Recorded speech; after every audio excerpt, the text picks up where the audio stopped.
श्री गणेशाय नमः। ओम श्री सरस्वत्यै नमः। ओम श्री गुरुभ्यो नमः। श्रुतिस्मृतिपुराणानाम् आलयं करुणालयं नमामि भगवत्पाद शंकरं लोकशंकरं शंकरं शंकराचार्यं केशवं बादरायणं सूत्रभाष्यकृतौ वन्दे भगवन्तौ पुनः पुनः। ईश्वरो गुरुरात्मेति मूर्तिभेद विभागिने व्योमवद्व्याप्तदेहाय दक्षिणामूर्तये नमः।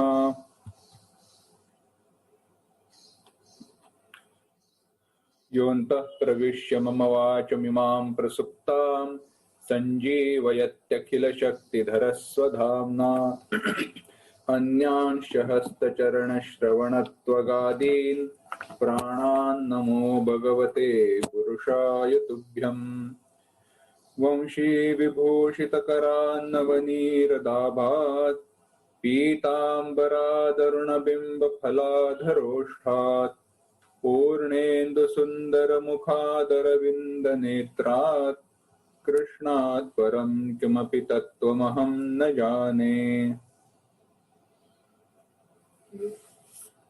आज के चिंतन को भगवान शुरू करने से पहले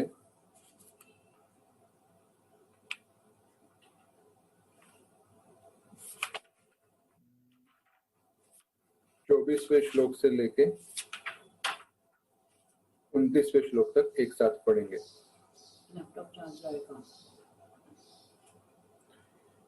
अच्छेद्योऽयमदाह्योऽयम् अक्लेद्यो शोष्य एव च नित्यः सर्वगतस्थाणुः अचलोऽयं सनातनः अव्यक्तोऽयमचिन्त्योऽयम् अविकार्योऽयमुच्यते तस्मादेनं विदित्वैनं नानुशोचितुमर्हसि। अथ चैनं नित्यजातं नित्यं वा मन्यसे मृतं तथापि त्वं महाबाहो नैव शोचितुमर्हसि। जातस्य हि ध्रुवो मृत्युः ध्रुवं जन्म मृतस्य च तस्मादपरिहार्येऽर्थे न त्वं शोचितुमर्हसि। अव्यक्तादीनि भूतानि व्यक्तमध्यानि भारत अव्यक्तनिधनान्येव तत्र का परिदेवना। आश्चर्यवत् पश्यति कश्चिदेनम् आश्चर्यवत् वदति तथैव चान्यः आश्चर्यवच्चैनमन्यः शृणोति श्रुत्वाप्येनं वेद न चैव कश्चित्। भगवान इस आत्मा का वर्णन कर रहे हैं, अपने स्वरूप का वर्णन कर रहे हैं और हमारे स्वरूप का ब्रह्म का दर्शन या ब्रह्म का बोध कराते हुए भगवान कह रहे हैं, अर्जुन तुम्हारा शोक इष्ट नहीं है। जिनके बारे में तुम शोक कर रहे हो, जिस कारण तुम शोक कर रहे हो, वह कारण ठीक नहीं है, इसलिए तुम्हें शोक नहीं करना चाहिए। देखे तो भगवान ने जो बातें बताई उसमें एक कहा कि अर्जुन अगर ये सारे वस्तुएं आत्मा की दृष्टि से देखो तो आत्मा नित्य है और आत्मा नित्य होने के कारण शोक करना आवश्यक नहीं है। जिनका जन्म मृत्यु निश्चित है उनके बारे में शोक करना सही नहीं है। जो शरीर जिसका नाश होने ही वाला है उसके बारे में भी शोक करना उचित नहीं है। और इस ज्ञान को, यह जो आत्मबोध है, यह अत्यंत दुर्लभ है। आसानी से पाया नहीं जा सकता।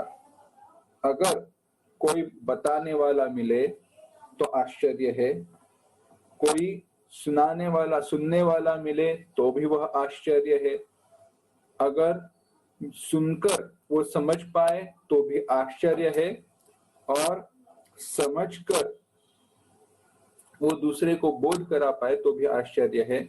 या दूसरे दृष्टि से हमने देखा था, यह हमारे सामान्य कल्पनाओं की परे आत्मबोध का विचार, ब्रह्म क्या है इसका विचार अगर हम समझे तो हमारी सामान्य कल्पनाओं के परे होने के कारण यह आत्मस्वरूप क्या है, यह वो आश्चर्य की तरह देखता है, आश्चर्य की तरह सुनता है, और आश्चर्य ही है अगर उसको बोध हो जाए। इस प्रकार से हमने देखा था। तो आश्चर्य क्या है, हमने, अगर मैं सिर्फ आपको याद करा देता हूं और आगे बढ़ता हूं। यह ज्ञान आश्चर्य क्यों है, समझना आश्चर्य क्यों है? तो जो हमने ओम के गुप्त मंत्र की कथा बताई थी, जैसे शिष्य गुरु के पास गया, उसने गुप्त मंत्र मांगा, तो गुरु जी ने कहा मैं तो गुप्त मंत्र देता हूं, और उससे पहले ब्रह्मचर्य करवाया, आश्रम में निवास करवाया, थोड़ा गुरु सेवा करवाई, इसको कुछ हजम बात नहीं हुई। उसने कहा गुरु जी मुझे तो गुप्त मंत्र चाहिए ही चाहिए। गुरु ने उसको गुप्त मंत्र बताया ओम करके। वो जब उस मंत्र का जाप करने चला गया तो सबके मुख में उसने ओम सुना, तो इसको आश्चर्य लगा, अरे यह गुप्त मंत्र कैसा? तो जब आया गुरुजी से पूछा, गुरुजी ने उसको एक पत्थर देकर कहा बाजार में जाकर इसका मूल्य जानकर आओ, सबसे ज्यादा मूल्य क्या है। किसी ने 2 टमाटर दिए, किसी ने कहा तो एक कपड़े का टुकड़ा ले जाओ, किसी ने कहा ये मेरे काम का नहीं, किसी ने तो खड़ा ही नहीं किया, भगा दिया।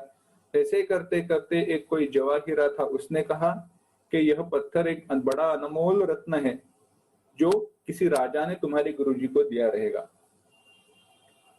अब यह वापस आया और इसने गुरुजी से पूछा, गुरुजी अगर आपको यह रत्न है इसका मूल्य पता था, यह रत्न है इसका मूल्य आपको अगर पता था तो आपने मुझे इस पत्थर का मूल्य जानने के लिए क्यों भेजा?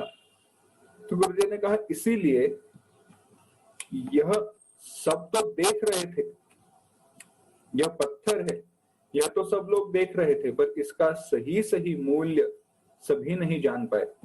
इसी प्रकार से यह जो ओम है, यह जो गुप्त मंत्र जो मैं कह रहा हूं, उसका मंत्र, उसका जो अर्थ है वह सभी लोग जान नहीं पाते। इसीलिए सुनकर भी अगर आत्मबोध हो जाए तो वह आश्चर्य है। दूसरे कथा बताते हैं कि आश्चर्य कैसे है। तो हुआ यूं, एक भागवत कथाकार के पास कोई एक व्यक्ति आया और कहा महाराज जी मैं आपकी भागवत कथा बहुत सुनते आया हूं, बहुत आपकी कथा सुनी है, पर जैसे परीक्षित जी को लेने के लिए भगवान के विमान आया, भगवान का विमान आया, भगवान स्वयं आए, वैसे हमारे लिए भगवान आते नहीं, कैसे? हम कब मुक्त हो जाएंगे भागवत सुनकर? तो महाराज जी ने कहा अरे पगले, ऐसे नहीं सुनते, सुन एक काम कर, ये सप्ताह खत्म होने के बाद तू मेरे साथ चल, हम वहां पे अनुष्ठान करेंगे, हम जंगल में जाकर थोड़ा तप करेंगे, तब जाकर हो जाएगा। यह व्यक्ति को लगा अच्छा ऐसी बात है, चलेगा। उस गांव का वो जो सप्ताह तय हुआ था, वह भागवत सप्ताह खत्म हुआ, यह व्यक्ति आया।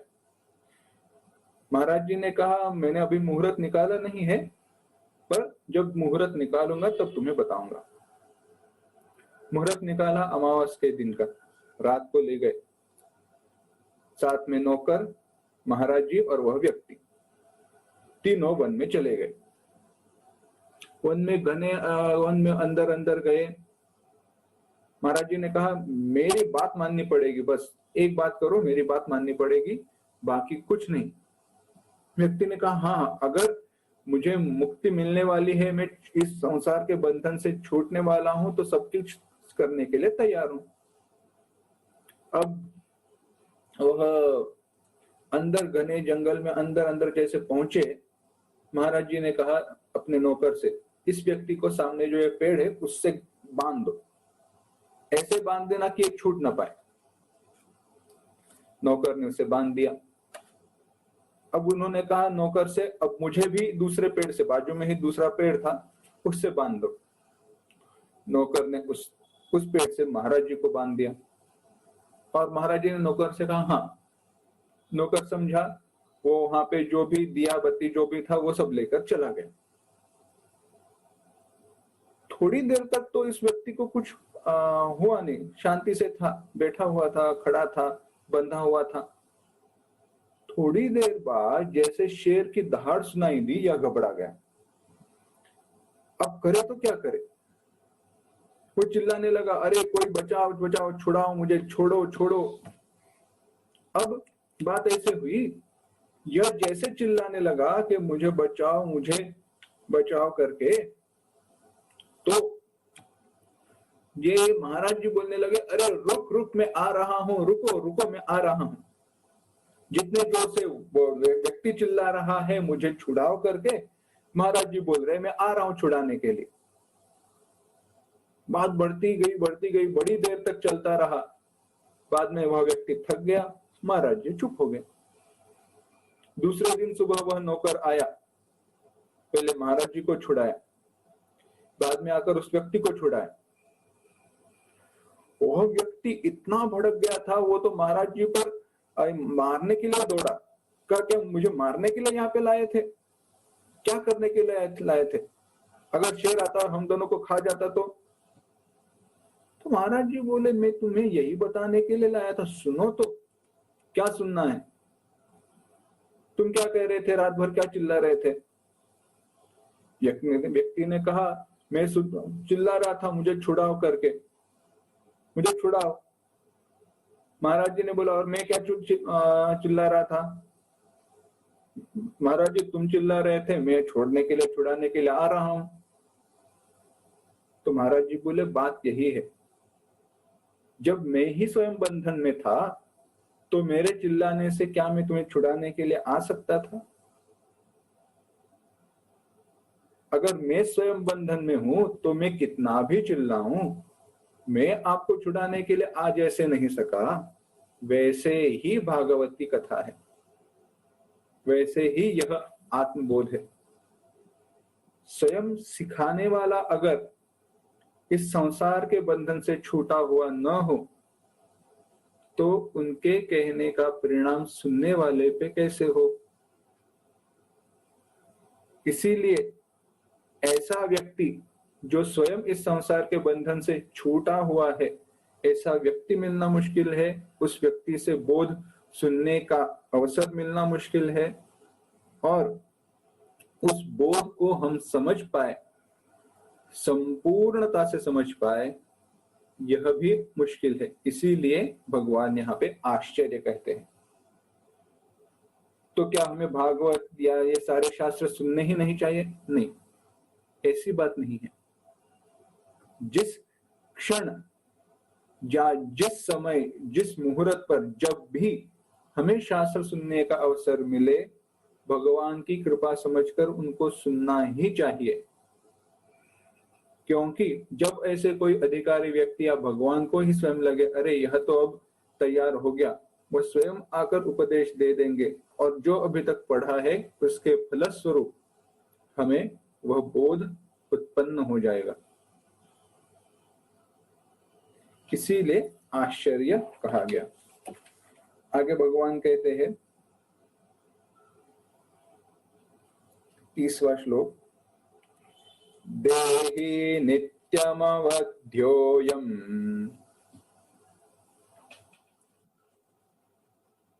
देहे सर्वस्य भारत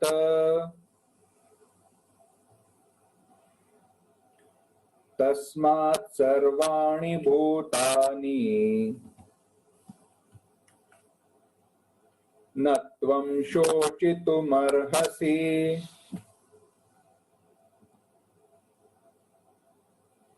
देहि नित्यमवध्योऽयम् देहे सर्वस्य भारत तस्मात् सर्वाणि भूतानि न त्वं शोचितुमर्हसि। हे अर्जुन, हे भारत, सर्वस्य देहे, सबके देह में, अयम देहि नित्यम अवध्यः, इस देह का जो आत्मा है, देह का जो मालिक है, वह नित्यम अवध्यः, उसका कभी भी वध किया नहीं जा सकता। तस्मात् सर्वाणि भूतानि, इसीलिए सारे भूतों में, तस्मात् सर्वाणि भूतानि, या सारे भूतों के लिए, त्वं शोचितुम न अर्हसि, तुम्हें शोक करना नहीं चाहिए, तुम शोक करने योग्य नहीं हो। भगवान कहते हैं इस देह में जो देही है, इस देह में जो देही है, वह देही नित्य अवध्य है, उसका कभी भी वध किया नहीं जा सकता। इसीलिए सारे भूतों के लिए तुम शोक करने योग्य नहीं हो। यहाँ पे भगवान जो उपदेश भगवान ने सांख्य योग का, ज्ञान का शुरू किया था, उसका उपसंहार करते हैं। भगवान ने सारी बातें बताई। हमने देखा कि शोच्यानन्व शोचस्त्वं प्रज्ञावादांश भाषसे गतासून गतासूंश नानुशोचन्ति पंडितः। भगवान ने शुरुआत की, शोक नहीं करना चाहिए, न अनुशोचन्ति पंडितः, पंडित शोक नहीं करते। यह बात कहकर यहाँ पे आके भगवान फिर से उसी विषय का उपसंहार करते हैं, न त्वं शोचितुम अर्हसि, और अगर तुम ज्ञानी हो, तुम समझदार हो, तो तुम शोक करने योग्य नहीं हो। इन सारे श्लोकों में भगवान ने अगर क्या बताया है, तो बस यही बताया है जो हम देख रहे थे। आत्मा नित्य है, आत्मा व्यापक है। आत्म की दृष्टि से देखा जाए तो इस जगत में बाकी कुछ नहीं, केवल परब्रह्म आत्म चैतन्य ही है। और इस दृष्टि से जिसका कभी विनाश नहीं होता, उसके बारे में शोक नहीं करना चाहिए। पहली बात, ठीक है भगवान, पर यह तो बात सही है, पर मैं तो समझता हूं कि आत्मा की दृष्टि तो मुश्किल है। ठीक है अर्जुन, बात ऐसे सुनो, आत्म दृष्टि को बाजू में रख दो, जीव दृष्टि की से देखो।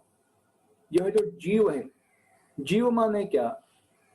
जीव माने समझना, इस देह को धारण करने वाला जो है, इस देह को धारण करने वाला जो तत्व है, उसे जीव कहा गया। उस जीव में क्या क्या आता है? उस जीव में अहंकार है, चैतन्य का प्रतिबिंब है, और सूक्ष्म शरीर है। अहंकार है, चैतन्य का प्रतिबिंब है, और सूक्ष्म शरीर है। यह जीव बना। अब यह जीव इस देह को छोड़कर जब नया देह धारण करता है, उस नए देह को छोड़कर और कोई नया देह धारण करता है, तो इसका अर्थ यही हुआ कि जीव कभी भी नष्ट नहीं होता। हर क्षण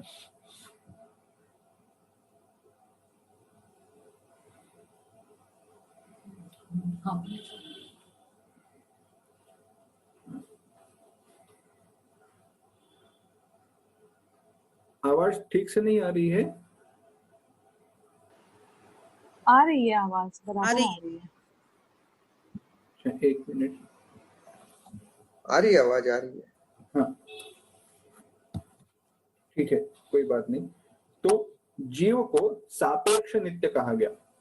जब तक उसके कर्म चलते हैं, कर्म है, कर्म के अनुसार उसको नया जन्म है ही, और जैसे जैसे नया जन्म है वैसे उसकी मृत्यु निश्चित है। जन्म मृत्यु के बंधन में वो फंसा रहता है, यानी जीव का विनाश नहीं होता, उसको सापेक्ष नित्य कहा गया। अगर आत्मा सर्वव्यापक है और नित्य है तो उसके बारे में शोक नहीं करना चाहिए। जीव सापेक्ष नित्य होने के कारण, उसकी जन्म मृत्यु निश्चित होने के कारण उसके बारे में शोक नहीं करना चाहिए। और यह जो शरीर है जिससे हमारा संबंध आता है वह तो निश्चित, उसका नाश तो निश्चित है ही। तो जो नष्ट होने वाली है, जिसका नाश अपरिहार्य है, जिसके नाश को कभी रोका नहीं जा सकता, उसके बारे में भी शोक करना उचित नहीं है। इसीलिए अर्जुन, तुम्हें शोक नहीं करना चाहिए। तो अर्जुन कहने लगे, भगवान ये बात सब मैं समझता हूं, पर धर्म अधर्म का क्या? मेरा शोक इन सारी चीजों के कारण नहीं है भगवान। भगवान, मेरा शोक है धर्म अधर्म के कारण। अधर्म हो जाएगा इसके लिए मैं शोक कर रहा हूं। धर्म की रक्षा नहीं होगी इसके लिए मेरा शोक है। धर्म की रक्षा की दृष्टि से मैं शोक कर रहा हूं। तो भगवान कहते हैं, अगर ऐसे तुम सोचते हो तो सुनो। अब 31वें श्लोक से लेकर 38वें श्लोक तक भगवान धर्म की दृष्टि से सांख्य बुद्धि बताने वाले हैं, ज्ञान की दृष्टि बताने वाले हैं। भगवान कहते हैं, स्वधर्ममपि चावेक्ष्य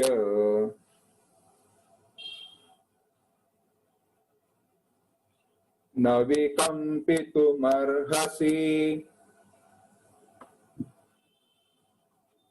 धर्म्याद्धियुद्धात् श्रेयोऽन्यत् क्षत्रियस्य न विद्यते स्वधर्ममपि चावेक्ष्य न विकम्पितुमर्हसि धर्म्याद्धियुद्धात् श्रेयोऽन्यत् क्षत्रियस्य न विद्यते। भगवान कहते हैं, अगर धर्म की बात तुम अर्जुन कर रहे हो तो सुनो। स्वधर्मम च अवेक्ष, और स्वधर्म को जानकर, देखकर, न विकम्पितुमर्हसि, तुम्हें कोई भी भय नहीं रखना चाहिए। विकम्पितुम न अर्हसि, विकम्पितुम माने भय को धारण करना, भयभीत होना। तुम भयभीत होना तुम्हारा उचित नहीं है। क्षत्रियस्य धर्म्यात् युद्धात् अन्यत् श्रेयः, धर्म्यात् युद्धात्, धर्म की युद्ध से भिन्न, अलग, अन्यत् श्रेयः, कल्याणकारी, न विद्यते, कुछ भी नहीं होता। अर्जुन, तुम धर्म की बात कर रहे हो ना, तो यह जो धर्म युद्ध है, पहले भगवान ने बताया यह युद्ध धर्म युद्ध है, धर्म की रक्षा के लिए ही किया गया युद्ध है, धर्म के नियमों के अनुसार हो रहा युद्ध है। और ऐसा युद्ध क्षत्रिय के लिए सबसे ज्यादा कल्याणकारी है। इससे अलावा कल्याणकारी कोई और चीज क्षत्रिय के लिए नहीं होती। स्वधर्ममपि चावेक्ष्य।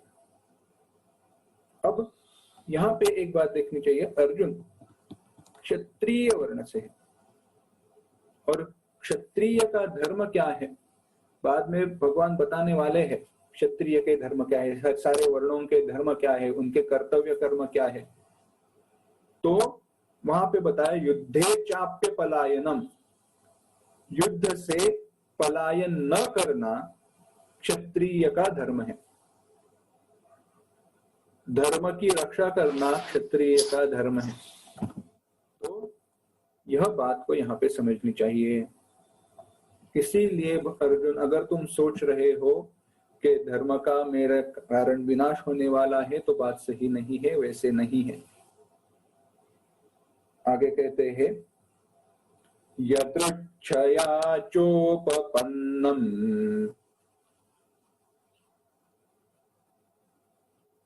स्वर्गद्वारमपावृतम् सुखिनः क्षत्रियाः पार्थ लभन्ते युद्धमीदृशम्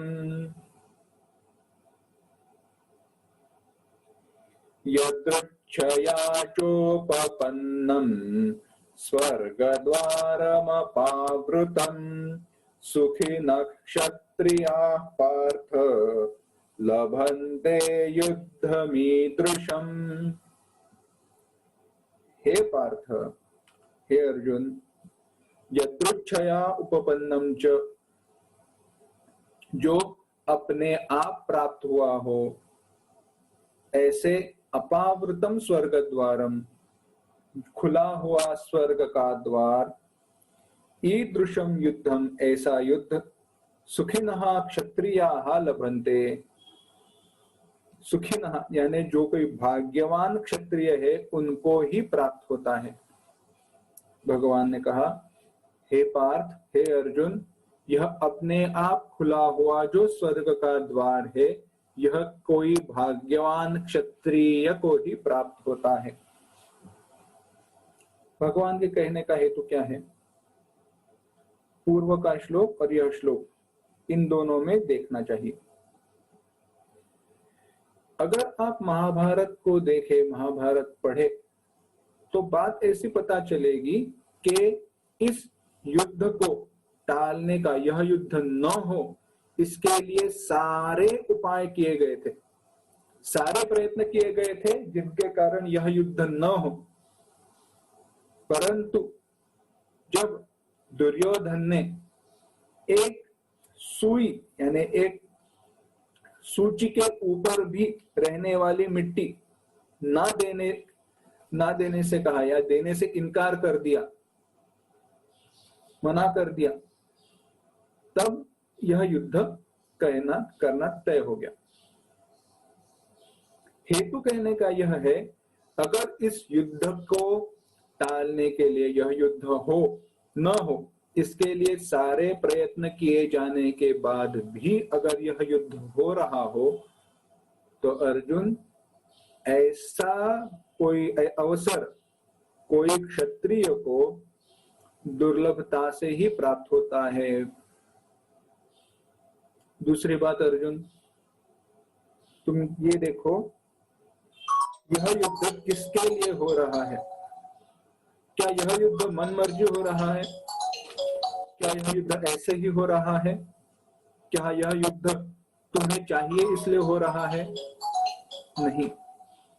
जो तुम्हारे लिए न्याय्य है, जो कुछ भी तुम्हारा है, उसके प्राप्ति के लिए तुम युद्ध कर रहे हो। तुम किसी दूसरे का छीन नहीं रहे हो। जो तुम्हारा अपना है, जो धर्म से तुम्हारा है, जो परंपरा से तुम्हारा है, जो नीति से तुम्हारा है, जिन्होंने तुम पर हर क्षण अन्याय किया है, उनके विरुद्ध तुम युद्ध कर रहे हो। तुम न्याय की, धर्म की रक्षा के लिए युद्ध कर रहे हो। अर्जुन, अगर किसी दूसरे का छीनने के लिए यह युद्ध हो रहा होता तो बात अलग थी, बात भिन्न थी। तुम्हारा युद्ध, फिर से मैं बता रहा हूं, धर्म की रक्षा के लिए हो रहा है। और ऐसा युद्ध क्षत्रिय के जीवन में दुर्लभता से आता है, इसीलिए तुम्हें शोक नहीं करना चाहिए। इनडायरेक्टली भगवान यही बता रहे हैं, लक्षणा से भगवान यही बता रहे हैं कि अर्जुन, तुम्हारे सारे जो विचार है कि यह युद्ध के कारण धर्म का विनाश होगा, यह सारे गलत है। आगे भगवान कहते हैं, अथ चेत्त्वमिमं धर्म्यम् संग्रामं न करिष्यसि स्वधर्मं कीर्तिं च हित्वा पापमवाप्स्यसि।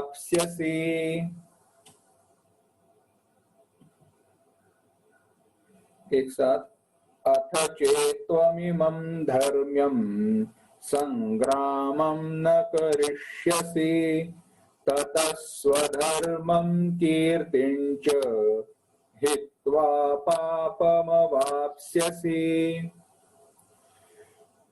भगवान कहते हैं, अथ चेत, पर अगर त्वम इमं धर्म्यम युद्धम, यह जो धर्म्य युद्ध है, यह धर्म का युद्ध है, संग्रामम न करिष्यसि, यह युद्ध नहीं करोगे, ततः तो स्वधर्मम च कीर्तिं च, अपना स्वधर्म और अपनी कीर्ति, हित्वा, इसको छोड़कर, पापम वाप्स्यसि, पाप को प्राप्त हो जाओगे, पाप को प्राप्त करोगे।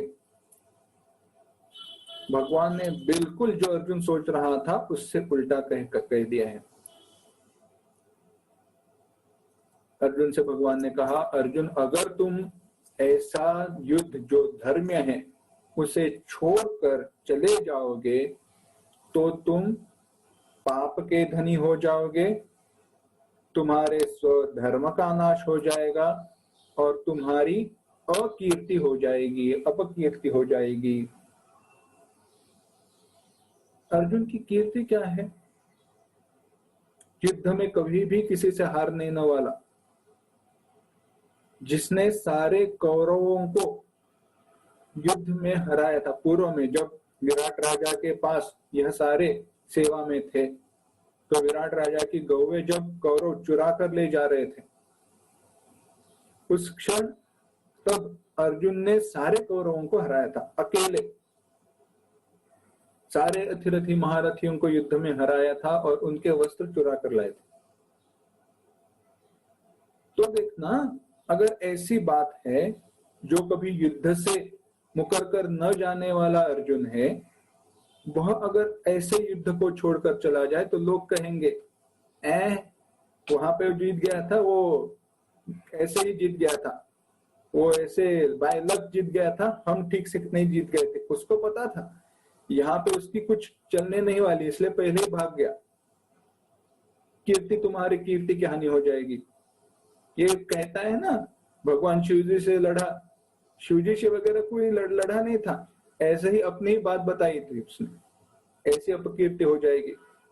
ठीक है, अपकीर्ति की तो छोड़ ही दो, तुम्हारा जो स्वधर्म है, क्षत्रिय का धर्म, युद्ध से न भाग जाना, क्योंकि तुमने युद्ध को तो शुरुआत की है, जब तुमने शंख बजाया तो युद्ध की शुरुआत हुई है, अब युद्ध से तुम भाग नहीं सकते, तो धर्म का भी नाश होगा, यानी तुम्हारी कीर्ति चली गई, तुम्हारे धर्म का नाश हुआ। इतना ही नहीं, धर्म युद्ध को छोड़ने का पाप तुम्हारे माथे पे लग जाएगा, उस पाप के तुम धनी हो जाओगे।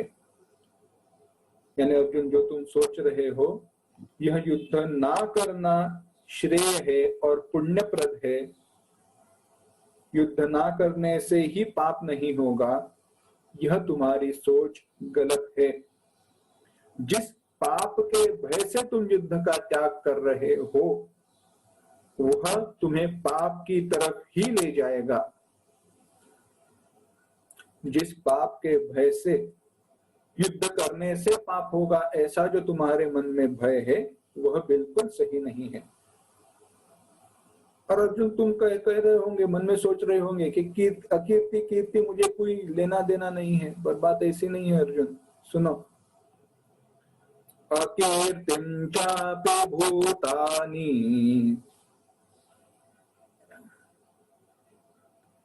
कथयिष्यन्ति ते व्ययाम् संभावितस्य च कीर्तिः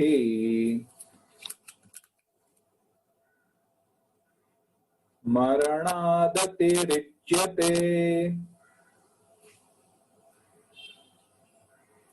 एक साथ, अकीर्तिं चापि भूतानि कथयिष्यन्ति ते व्ययाम् संभावितस्य च कीर्तिः मरणादतिरिच्यते।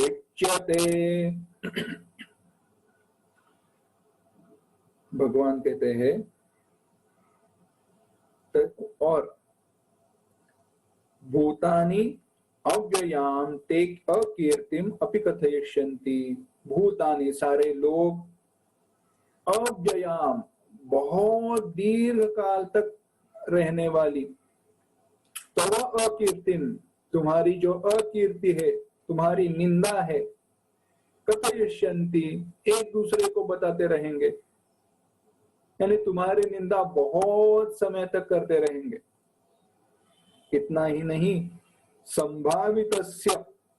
संभावितस्य यानी जो माननीय है, जो श्रेष्ठ है, ऐसे पुरुषों के लिए अकीर्ति ही मरणाद अतिरिच्यते, उनकी अकीर्ति मरण से भी, मृत्यु से भी अत्यंत दुखदायक होती है।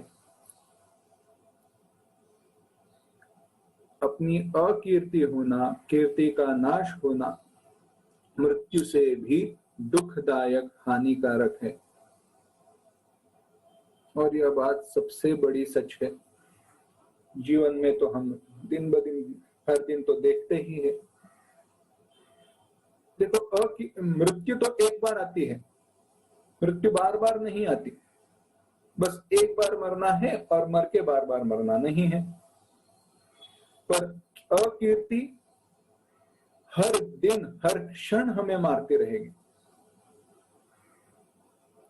किसी समय में कथा प्रसंग आता है महाभारत में, तो हुआ ऐसे, अर्जुन ने प्रतिज्ञा की थी, जो भी मेरे गांडीव धनुष्य का अपमान करेगा, उससे कोई दूषण देगा, उसे मैं मार दूंगा। अब हुआ ऐसे, एक दिन धर्मराज युधिष्ठिर ने उसके धनुष्य का अपमान किया, तो अब अर्जुन को क्रोध आया। उसने, अपकीर्ति हुई है ना, तो उसने कहा अब क्या करें। अब उसने तो प्रतिज्ञा की है, जो भी मेरे धनुष्य का अपमान करेगा, दूषण देगा, उसको तो मैं मार दूंगा। अब युधिष्ठिर का मृत्यु का प्रसंग आया। युधिष्ठिर के मृत्यु का जैसे प्रसंग आया, भगवान दौड़े चले आए। भगवान ने कहा, अर्जुन देखो, तुमने तो प्रतिज्ञा की है, तो युधिष्ठिर को तो मारना पड़ेगा, पर तुम शस्त्र से ना मारो, क्योंकि शस्त्र से मारने से अच्छा है तुम उन्हें दूषण दो। दूसरे की निंदा करना दूसरे की हत्या करने के बराबर है, महाभारत कहता है। दूसरे की बड़ी सभा में निंदा करना दूसरे की हत्या करने के बराबर है, तुम उनकी निंदा करो। तो ऐसे निंदा करने के बाद अब हुआ ऐसे, बंधु वध का पाप लगा माथे पे, तो उसके लिए प्रायश्चित्त क्या है? उसके लिए प्रायश्चित्त है अपनी हत्या, अपने देह को समर्पित कर देना। तो अपने देह को कैसे समर्पित करें? तो भगवान ने कहा, आत्म प्रौढ़ी, अपने आप का बड़प्पन जताना अपने आप की हत्या करने के बराबर है। तो सबके सामने अपना बड़प्पन जता दो, अपनी ही स्तुति करो। आत्मस्तुति कर दी, अपनी हत्या हुई, तो प्रायश्चित्त भी हुआ। कितनी छोटी छोटी बातें हैं। क्योंकि दूसरे की जब हम निंदा करते हैं तो वह हत्या के बराबर ही होगा, क्योंकि दूसरों की नजरों में यह व्यक्ति का अस्तित्व नष्ट हो जाता है। वह व्यक्ति के प्रति जो आदर है, वह व्यक्ति के प्रति जो विश्वास है, वह सब कुछ नष्ट हो जाता है, टूट जाता है। इतना ही नहीं, जब हम अपनी ही स्तुति करते हैं तो हम जो है नहीं वह हम बताते हैं। देखो, अपने बारे में सच बताना बात अलग है, पर हम ही अपनी स्तुति करें तो वो बहुत गलत है। क्यों? क्योंकि हम जो है नहीं वह हम बताएंगे, और जब हम है नहीं वह तो बताएंगे तो हमारा अस्तित्व दूसरे के लिए नष्ट हुआ, क्योंकि वह हम जो है वह जानते नहीं है। ऐसे भगवान का यहाँ कहने का उद्देश्य ही है, तुम कब तक सहोगे ऐसी अपकीर्ति? नहीं सहन कर पाओगे। और होगा क्या?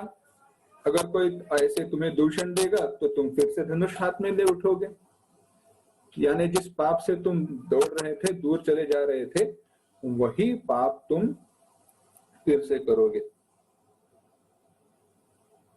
अब होगा क्या? कैसे निंदा करेंगे? यह 35 और 36वें श्लोक में भगवान कहते हैं, भयाद्रणादुपरतम्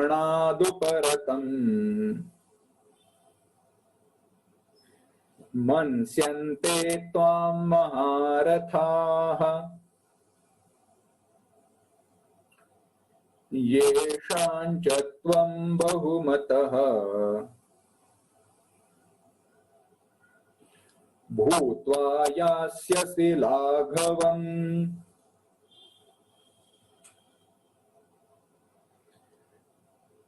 अवाच्य वादांश्च बहून् वदिष्यन्ति तवाहिताः निन्दन्तस्तव सामर्थ्यम् ततो दुःखतरन्नु किम्। एक साथ, भयाद्रणादुपरतम् मन्स्यन्ते त्वां महारथाः येषां च त्वं बहुमतः भूत्वा यास्यसि लाघवम्।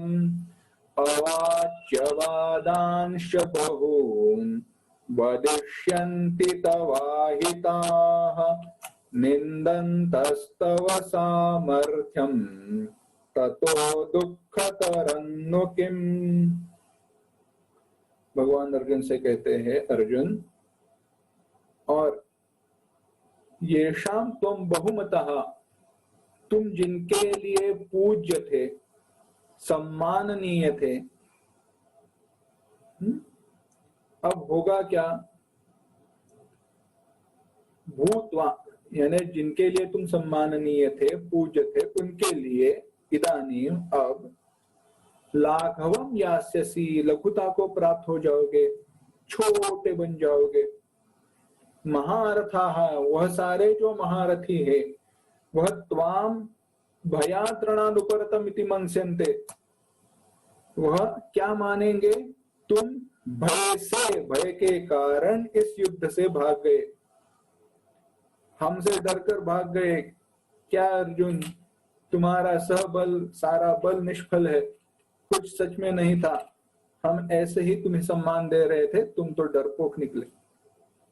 ऐसे कहेंगे, ऐसे मानेंगे। इतना ही नहीं, तो अहिताः, तुम्हारा अहित चाहने वाले जो है, तुम्हारे जो वैरी है, शत्रु है, तव सामर्थ्यम निंदतः, तुम्हारे सामर्थ्य की निंदा करेंगे, क्योंकि उनको तो अवसर मिल ही गया है।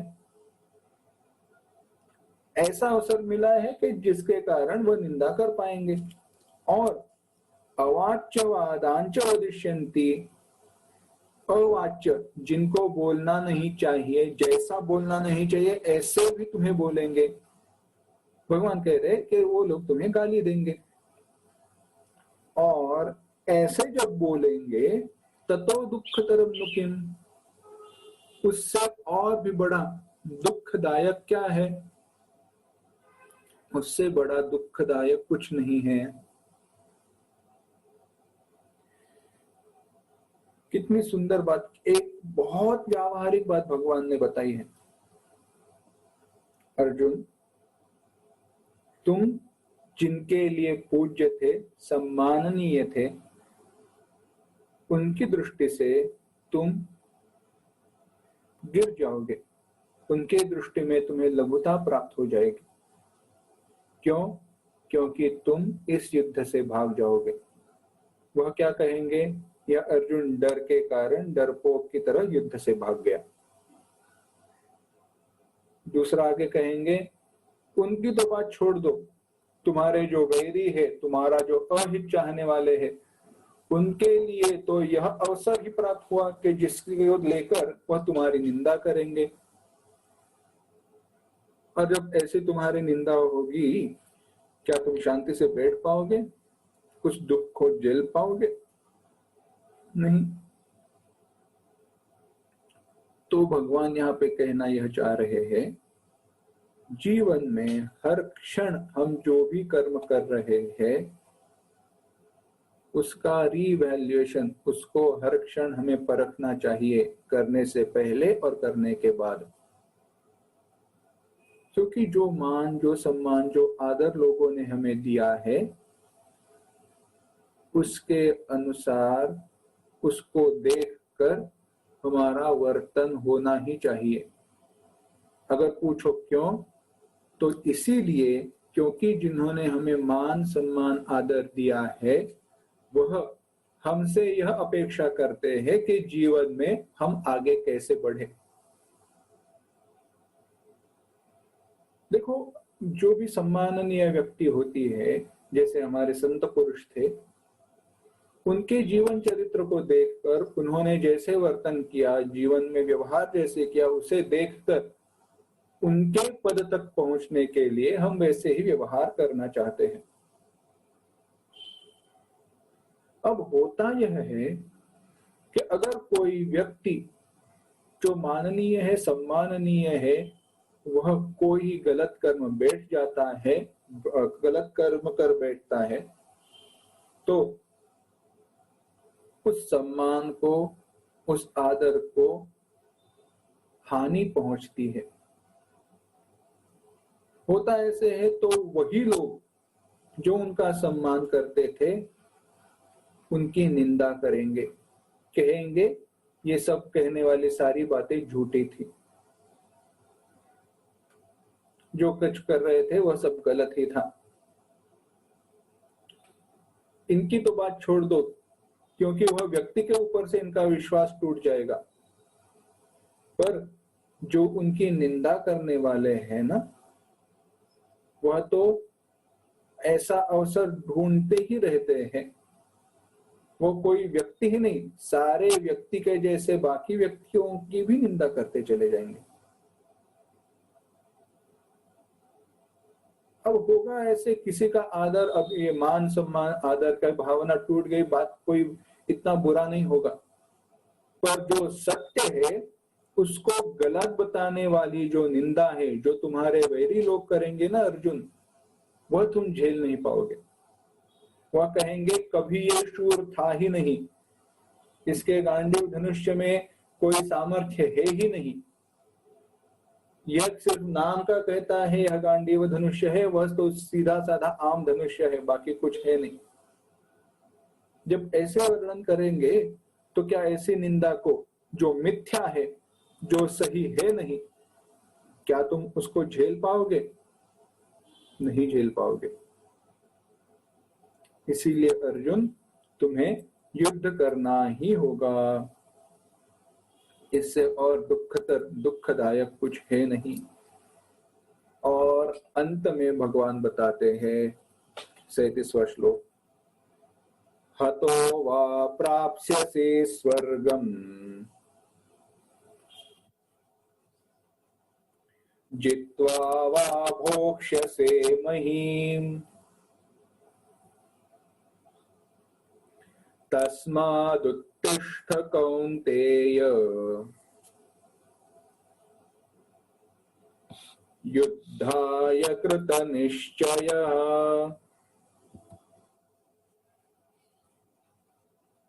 हतो वा प्राप्स्यसि स्वर्गम् जित्वा वा भोक्ष्यसे महीम् तस्मादुत्तिष्ठ कौन्तेय युद्धाय कृतनिश्चयः। और तुम कह रहे थे ना हम इस युद्ध में मारे जाएंगे, मरेंगे वगैरह। अगर उस दृष्टि से देखा जाए तो हतो वा प्राप्स्यसि स्वर्गम, अगर हतो वा इस युद्ध में मृत्यु हुई तो स्वर्गम प्राप्स्यसि, स्वर्ग की प्राप्ति हो जाएगी। जित्वा वा भोक्ष्यसे महीम, अगर तुम्हारी जीत हो जाएगी तो इस पृथ्वी का राज्य तुम प्राप्त करोगे।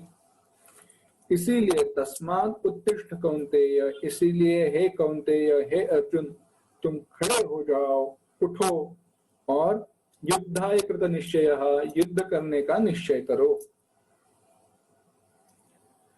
अर्जुन तुम कह रहे थे कि हमारी मृत्यु के होगी या क्या होगा, हम क्या युद्ध में जीत जाएंगे तो क्या होगा, कोई बुरा नहीं होने वाला। यह युद्ध में, धर्म युद्ध में अगर तुम्हारी मृत्यु हो जाए तो तुम स्वर्ग को प्राप्त करके स्वर्ग में आयु का उपभोग लोगे, स्वर्ग का उपभोग करके सुखी हो जाओगे। और अगर जीत गए तो निष्कंटक, वैरीहीन, कोई तुम्हारा शत्रु नहीं, ऐसा इस पृथ्वी पर राज्य प्राप्त करके, राज्य का उपभोग करके तुम जीत जाओगे। तो उसमें गलत क्या है? कोई गलत नहीं है। इसीलिए अर्जुन तुम युद्ध करने का निश्चय करो। और अगर अर्जुन, मुझे पता है तुम्हारे मन में क्या चल रहा है, अगर तुम कहो कि ना मुझे युद्ध जीतना है, ना मुझे हार चाहिए, ना मुझे स्वर्ग का लाभ चाहिए, ना मुझे पृथ्वी का राज्य चाहिए, क्योंकि तुमने कहा था इनको मारकर मैं स्वर्ग को भी उपभोगना नहीं चाहता और पृथ्वी का राज्य भी प्राप्त करना नहीं चाहता। ऐसे स्वर्ग उपभोग या ऐसे पृथ्वी का राज्य क्या जिसमें मैं मेरे सगे संबंधियों को मार रहा हूं वगैरह, तुम जो विचार कर रहे हो ना, ऐसा अगर तुम्हारे मन में विचार है तो सुनो, भगवान कहते हैं सुख दुखे समे कृत्वा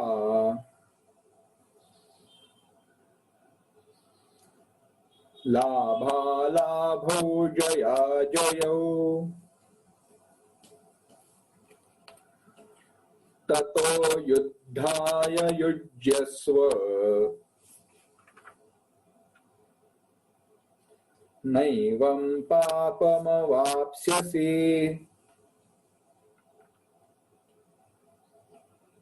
एक साथ, सुख दुखे समे कृत्वा लाभालाभौ जया जयौ ततो युद्धाय युज्यस्व नैवं पापमवाप्स्यसि।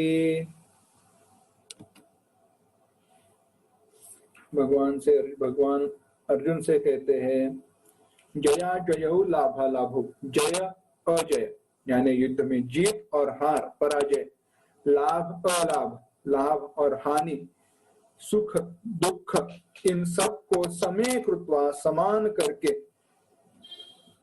उसके बाद युद्धाय युज्यस्व, युद्ध करने के लिए तैयार हो जाओ। एवं पापम न अवाप्स्यसि, ऐसे करने पर तुम्हें पाप की प्राप्ति नहीं होगी। अब अर्जुन एक तो बात सुनो, तुमने कहा था कि मेरे सगा संबंधियों को मारकर ना मुझे स्वर्ग का उपभोग लेना है, न अपि त्रैलोक्य राज्यस्य हेतु किम नु मही कृते। यह त्रैलोक्य का राज्य भी नहीं, मैं नहीं चाहता। बात सही है अर्जुन, तुम्हें त्रैलोक्य के राज्य की इच्छा नहीं होगी, तुम्हें स्वर्ग के राज्य की इच्छा नहीं होगी, तुम्हें इस भूतल पे जो भी राज्य मिलने वाला है उसकी इच्छा नहीं होगी, पर यह युद्ध तुम्हें राज्य मिले इसलिए नहीं हो रहा। इस युद्ध का हेतु है धर्म की रक्षा करना। और अगर तुम जो कहते हो वह बात सच है, तुम्हें राज्य की इच्छा नहीं है, तो जय पराजय, सुख दुख, लाभ अलाभ, इनको समान करके, सुख मिले तो भी सही, दुख मिले तो भी सही, कुछ मिले तो भी सही, ना मिले तो भी सही, ऐसे सब विचार से, समानता की दृष्टि से धर्म की रक्षा के लिए, युद्ध करने के लिए तैयार हो जाओ। यहाँ पे भगवान अब कर्मयोग की दृष्टि की तरफ बढ़ रहे हैं। क्या कहा? समे कृत्वा। अर्जुन, गलती कहां पे हो रही है तुम्हारी? तुम भय के कारण, पाप की प्राप्ति होगी इस भय के कारण भाग रहे हो ना। तो पाप की बुद्धि, पुण्य की बुद्धि, इनको समान करके इस धर्म युद्ध को लड़ो। तुम्हें लाभ अलाभ की कोई चिंता नहीं है ना, स्वर्ग की प्राप्ति की इच्छा नहीं है ना, तो मिले ना मिले, जो भी हो, जैसे भी हो, ऐसी बुद्धि धारण करके युद्ध करो। सुख दुख को समान करके युद्ध करो, क्योंकि मुझे मिलने वाला सुख, मुझे मिलने वाला दुख, मुझे प्राप्त होने वाला कोई लाभ, मुझे प्राप्त होने वाला कोई अलाभ, यह सब धर्म की रक्षा की दृष्टि में तुच्छ है, हीन है, लघु है। अगर धर्म के रक्षा का विचार हम करें तो यह सारे कोई मायने नहीं रखते, क्योंकि धर्म की रक्षा इन सब से आगे है। यह विचार अर्जुन तुम धारण करो और युद्ध के लिए तैयार हो जाओ। तो यहाँ पे अगले जो श्लोक है उसमें हमें इस सब का विचार करना है। अगला श्लोक पढ़ते हैं और सब जो भगवान ने अभी तक कहा है उसका एक पुनरावलोकन करते हैं। 39वां श्लोक। एषा ते भिहिता सांख्ये बुद्धिर्योगे त्विमां शृणु बुद्ध्या युक्तो यया पार्थ कर्मबन्धं प्रहास्यसि।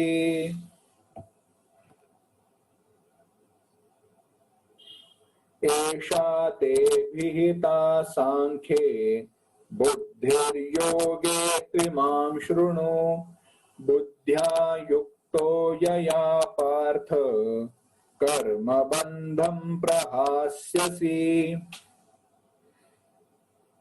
अर्जुन, एषा ते विहिता सांख्ये, ऐसा सांख्य अभिहिता, यह जो सांख्य ज्ञान योग बुद्धि है, ज्ञान है, ते अभिहिता मैंने तुम्हारे लिए बताई है। अब इमाम शृणु, कौन सी? कर्म बुद्धि, ऐसी कर्मयोग बुद्धि को जानो। बुद्ध्या युक्तो यया पार्थ, जिस बुद्धि से युक्त होकर कर्म बंधम प्रहास्यसि, कर्म की बंधन से मुक्त हो जाओगे। भगवान कहते हैं यह सब जो मैंने तुम्हें बताया वह ज्ञान की दृष्टि से बताया है, ज्ञान योग की दृष्टि से बताया है। और ऐसे कर्मयोग की बुद्धि के बारे में, कर्मयोग की विचार के बारे में सुनो, जिस बुद्धि को धारण करने पर, जिस बुद्धि के द्वारा कर्म के बंधन से मुक्त हो जाओगे। भगवान ने अर्जुन को उपदेश करना 11वें श्लोक में शुरू किया। तब तक अर्जुन के जो भी विचार है वह क्या है? सबसे पहले तो भगवान से अर्जुन ने कहा, भगवान मैं युद्ध नहीं करना चाहता। अच्छा अर्जुन बताओ तुम युद्ध क्यों नहीं करना चाहते? भगवान यह युद्ध करने पर मुझे पाप ही पाप, यह युद्ध करना मुझे पाप ही पाप दिखाता है। कैसे बताओ? भगवान अभी देखो, एक तो जिनके साथ मुझे युद्ध करना है वह मेरे सगे संबंधी है, और सगे संबंधियों का नाश करना, उनका वध करना, उनकी हत्या करना धर्म के अनुसार सही नहीं है। ठीक है, और जब मैं इस युद्ध को, युद्ध होगा तो होगा, ये युद्ध में जो भी हानि होने वाली है उसके सही परिणाम मुझे दिखाई नहीं देते। उस युद्ध के कारण होगा क्या? धर्म की हानि होगी, वर्ण संकर हो जाएगा, धर्म का विनाश हो जाएगा, और सारे जो यौवन यानी जो भी बुजुर्ग है या सारे नष्ट हो जाने पर उनके श्राद्ध कर्म करने वाले को ही नहीं बचेंगे। तो पतंति पितरो ये शाम, उनके जो पितर है वह भी नरक में जाएंगे। अच्छा, और भगवान, और तो क्या यह युद्ध करके मुझे स्वर्ग का भी सुख मिले या यहाँ पृथ्वी पर भी मुझे राज्य मिले, तो जिनके लिए मैं इस राज्य को पाना चाहता हूं वही लोगों के अगर मैं मार दूं तो उस राज्य के प्राप्ति का क्या फायदा? इसीलिए मैं युद्ध करना नहीं चाहता। तो जब भगवान ने अर्जुन को उपदेश करने की शुरुआत की, भगवान ने पहले बताया, अशोचानन्वशोचस्त्वं प्रज्ञावादांश भाषसे गतासून गतासूंश नानुशोचन्ति पंडितः। अर्जुन, तुम जिनके बारे में शोक कर रहे हो वह शोक करने के योग्य नहीं है, और गतासून अगतासूंश, जिनके प्राण चले गए हो और जिनके प्राण चले ना गए हो उनके बारे में पंडित लोग शोक नहीं करते। तुम अगर सोचते हो कि मैं जीवित हूं, हम जीवित है, तो मैं कहता हूं यह सारा जीवित वगैरह जो भी विचार है वह सब तुम्हारा गलत है। जन्म के पूर्व ना तुम थे, ना मैं था, ना ये सारे जनाधिपा, ये सारे राजाएं थे। तो अगर ऐसी बात है और बाद में हम रहेंगे ही, ऐसी भी कोई बात नहीं है, यानी हम सबकी मृत्यु निश्चित है, तो इनके मृत्यु का तुम शोक क्यों कर रहे हो? जो भी कोई देही है जिसने देह को धारण किया है उसके लिए जन्म, बाद में कौमारम यौवनम जरा, बचपन, यौवन और बुढ़ापा, और उसके बाद नए देह की प्राप्ति यानी मृत्यु, यह सारे निश्चित है। तो अगर ऐसी बात है तो तुम शोक किसके लिए कर रहे हो? और तो और आत्मा की दृष्टि से देखा जाए तो ना उसकी कभी हानि होती है, ना कभी उसको वह उत्पन्न होता है, वह तो नित्य ही रहता है, वह अविनाशी है। और ऐसे अविनाशी तत्व के विनाश के लिए शोक करना सही नहीं है। यानी जिनके मृत्यु का तुम शोक कर रहे हो उनकी मृत्यु होने ही नहीं वाली। आत्मा की दृष्टि से देखा जाए तो उनकी ना कभी मृत्यु होने वाली है। अच्छा, और सुनो, सबसे पहली तो बात, यह तो सारे आतताई है, और आततायिनः हन्तव्यः एव। अग्निदो गर्दश्यैव हमने देखा था, आग लगाने वाला, जहर खिलाने वाला, दूसरे की पत्नी का हरण करने वाला, धन चुराने वाला, यह सारे आतताई है और इनकी मृत्यु, इनके वध के लिए कोई निर्बंध नहीं बताए गए। तो अगर ऐसे दृष्टि से तुम देखो तो इनके मृत्यु के कारण तुम पाप के धनी नहीं होने वाले हो। तीसरी बात, अगर तुम कहो ठीक है पर मैं पाप का धनी हो जाऊंगा, उसका क्या, मैं किसी की हत्या करने वाला हूं। पहले तो ये समझो अर्जुन, तुम जो सच्चिदानंद परमात्मा हो, स्वरूप जो तुम्हारा है, यह सच्चिदानंद परमात्मा स्वरूप है, उस दृष्टि से देखा जाए तो ना तुम मारने वाले हो ना मरने वाले हो। ऐसे तो इस दृष्टि से तुम पाप के धनी होने वाले नहीं हो। इस प्रकार से आत्मा की नित्यता बताकर जीव हर वक्त हर क्षण नए शरीरों को धारण करते हैं, यह भगवान ने बताया। वासांसि जीर्णानि यथा विहाय नवानि गृह्णाति नरोपराणि तथा शरीराणि विहाय जीर्णानि अन्यानि संयाति नवानि देहि। यह जिनके बारे में तुम शोक कर रहे हो वो इस शरीर को त्याग कर अगर नया शरीर धारण करने वाले हैं तो उनके बारे में शोक करना चाहिए या आनंद महसूस करना चाहिए। वो कुछ नया प्राप्त करने के लिए आगे जाने वाले हैं, पर भगवान जिस शरीर, यह शरीर उनका नष्ट हो जाएगा। अरे जो शरीर नष्ट होने ही वाला है, जिस शरीर का विनाश अपरिहार्य है, उसके बारे में क्या शोक करना सही है? नहीं, उसके बारे में भी शोक करना सही नहीं है। तो भगवान जीवत्व का क्या, यह तो सारे जीव है ना। अरे अगर जीव है तो इनसे तेरा क्या संबंध? तुम्हारा जो कोई संबंध है वह इस शरीर के कारण है। वह दुर्योधन, यह अभिमन्यु, वह तुम्हारा सौतेला भाई है, यह तुम्हारा पुत्र है। क्यों? क्योंकि वह शरीर है, इसलिए इस शरीर को छोड़ दो तो क्या बचा? जो कुछ भी बचा वह ना तेरा भाई है, वह ना तेरा पुत्र है, कुछ नहीं। और अगर ऐसी बात है तो तुम शोक किसके लिए कर रहे हो?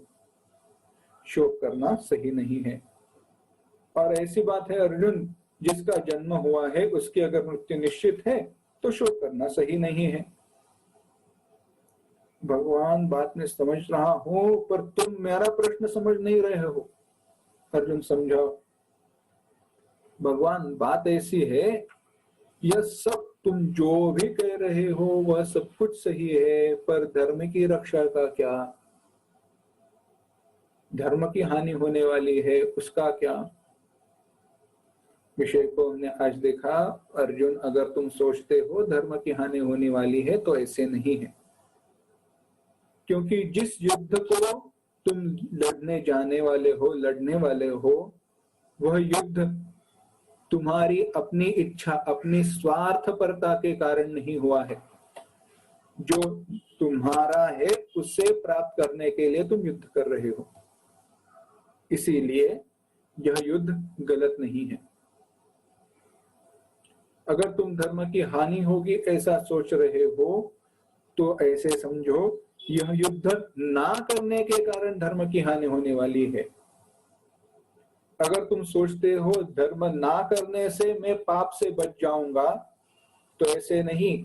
तुम्हारे स्वधर्म की विनाश के कारण, अपने स्वधर्म का त्याग करने के कारण, अपकीर्ति को प्राप्त करने के कारण तुम, हे अर्जुन, क्या हो जाओगे?